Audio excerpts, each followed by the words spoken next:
Ассаляму алейкум, всех приветствую. В этом ролике мне трудно выбирать слова, но я все-таки постараюсь корректно донести свою мысль и контролировать свою речь. Последний месяц в Чеченской Республике, да и в целом России, идет борьба с чеченскими женщинами. Представители пути Ахмата Кадырова ведут борьбу с родственницами оппозиционных блогеров, активистов и сторонников независимости чеченского государства. Мы все видели эти кадры, как пожилую чеченскую женщину Зарему Мусаеву похищали из Нижнего Новгорода. Здоровые чеченские парни, в кавычках, представители силовых структур Кадырова, ругаясь нецензурной бранью, поволокли пожилую женщину. Но даже на этом кадыровцы не остановились и решили прислать Хасану Халитову, чеченскому блогеру, который проживает в Турции, фотографии его обнаженной сестры с угрозами, что они над ней надругаются. Я действительно не могу понять кафиров, иудов, делимханов и все представители пути Ахмата Кадырова. В каком обществе вы выросли, в каких семьях вы выросли, какие традиции, культуры, адаты вы в себя впитали. Вы пытаетесь представить наш народ в самом мерзком виде. Те ваши действия, которые вы сегодня совершаете, наш народ чист от них, наш народ чист от вас.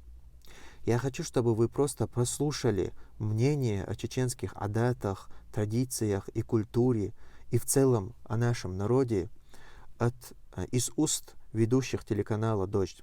Давайте послушаем. Журналисты, которые занимаются чеченским вопросом, говорили, в Чечне не действуют законы России. Но всегда любой человек, который был погружен в этот мир, он знал, что у него есть адаты и есть правила ислама. И по ним он может затребовать какую-то справедливость. Потому что адаты — это правда справедливость. Это вообще весь чеченский закон о справедливости. А то, что мы видим сейчас, даже люди, которые, в общем, были повернуты к Кадырову положительно в Чечне, их это в том числе удивляет. И все соцсети, так называемый WhatsApp Чечни, конечно, сейчас обсуждают только это, что нарушены и адаты, и все исламские правила.